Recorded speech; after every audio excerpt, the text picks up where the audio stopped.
Hello Texans, today we are going to see two games from the 100 classical attacking games. So let's start. The game started with d4, d5, c4, e6, knight f3, knight f6, g3, c4, queen a4 check. This is a standard Catalan. Knight bd7, bishop to g2, a6, queen into c4, white takes the free pawn, b5, queen to c6, attacking this b8 rook. Now the rook goes to b8, short castle, bishop b7, queen c2, queen goes back, c5, breaking the center, a4, bishop into f3, bishop into f3, c into d4, c into b5, a into b5, rook d1. Now black should ideally get his bishop out, but he goes queen b6, which is I think an mistake. He should have got his bishop out, but he played queen b6, so no problem for white, because now the king is in the center still, so white has to find a way to get that king over there and not let it go anywhere. So we have to make note of that. Knight d2, e5, knight b3, knight c5. Black is too generous to pawns. He is just going after pawns. And now, what will you play in this position? Rook to a6. What a move Alekhine has played. I mean, this is really nuts, yeah. It's a logical move. It's a move to consider. You attack, then you see, oh, it's the rook. I can't do that because the queen is here, but Alekhine can, because he has seen the future. He has seen that the king will very weak. Queen into a6, queen into c5, queen to e6, bishop to c6 check, knight to d7. The knight goes back. Bishop into d7 check, king into d7. Finally, the king comes into the center and cannot castle. This is the consequences of the queen b6 move, which black is right now costing. So now, king to c6, bishop to d2, rook hc8, e4. Now there's an interesting variation, yeah, which is little bit complicated. But if black plays rook b7, then rook c1 check, queen to c4, only move there it is, rook into c4, b into c4, queen to a6, check king to c7. Until now, we can say that black has two rooks for a piece, two rooks for the queen, so it's okay. But now bishop c5 check in here, queen d6 check, king a8, queen a6 check, king to b8.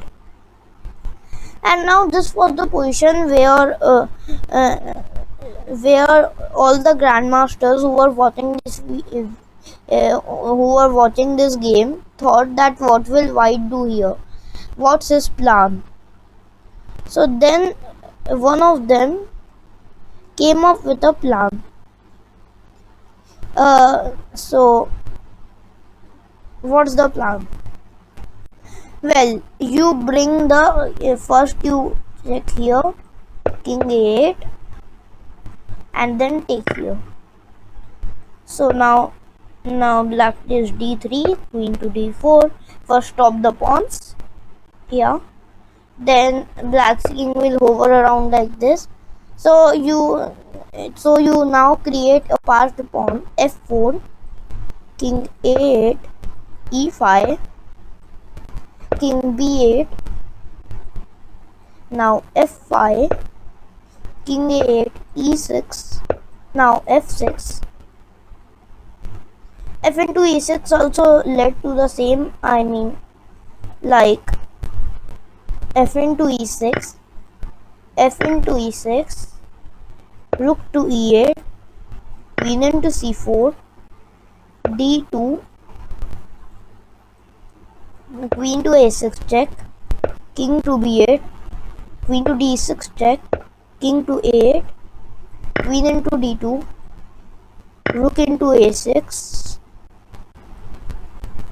Now queen to d8 check, king to a7, queen to d4 check, king to a6, bishop to c3, and now black's king is too weak, so that's why it's winning for white. So this variation is eliminated. Now f6, and still winning, still white is winning. Now white will bring his king from f2 and so on. So that's why after rook a1, b4, rook a6, king b5 only move, rook a5 check, king c6, queen c5 check, king d7, and rook a7 check. Black resigned. So brilliant game by Alekhine. Let's move on to the next game. The next game was played between Retty and Spielman from 1928. The game started d4. Now knight f6, c4, e6, knight c3, d5, everything fine until now. Now bishop to g5, knight b d7, e3, c6, a3, bishop d7, knight f3. Now castle, queen c2. We'll fast forward the opening because there's nothing. This is called the classical variation of the queen's gambit decline. a6, rook e1, rook e8, bishop d3, h6, bishop h4, d into c4. Now comes an interesting position. Black has exchanged the central pawn for white's c pawn, and he has a very solid pawn structure with this these e6 and a6 pawns, c6 pawns. So white play bishop into c4, knight to d5, bishop to g3. White doesn't want to exchange his good bishop with his opponent's poor bishop on like e7, queen a5, short castle, knight into c3, b into c3, b5, attacking the bishop, bishop to a2. Now Retty becomes a very straightforward plan. He wants to play bishop b7, queen a7, bishop b1, queen h7, and then queen h8 mate. Now knight to f8, knight e5. The knight comes forward. There are some threats looping of knight into f7 types of sacrifices. Bishop b7, f4. This is called the Stonewall pawn structure.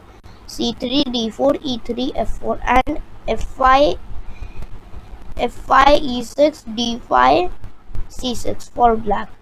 Yeah. Now bishop to f6, f5, bishop into e5, bishop into e5, queen to d8 back, f into e6, f into e6, rook into f8 check. What a move! Like, this move is literally nuts. Why? Because you are just sacrificing the rook. This rook is just hanging. This f8 rook. You can't do anything about it. Rook into f8, black takes. If he took with the king into f8, then I think there was some kind of queen to g6, and then it's lost. So rook into f8, bishop into e6 check, king to h8, bishop to a2. The bishop captures the e6 pawn and slides it home. Queen to g5, bishop to b1, threatening mate on h7. King to g8, queen h7 check, king to f7, bishop into g7, sacrificing a bishop.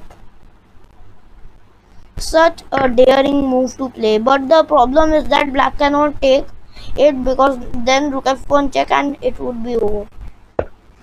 So queen into e3 check, queen e2, bishop e5 check, king e6, queen d6 check, king e7. Only move. Queen d6 check, and well, black resigned. Two brilliant games. So today is International Mother Language Day. International Mother Language Day is celebrated all around the world. It started in 1999, I think. It's 17 November 1999 when the UNESCO declared 21st February in the 30th UNESCO Assembly the 21st February as the World Language Day, International Mother Language Day, because in this day the the Bengali language movement was carried out, yeah, by the uh, the Bengali language movement was carried by many language martyrs, yeah, and the Shahid Minar is built on them.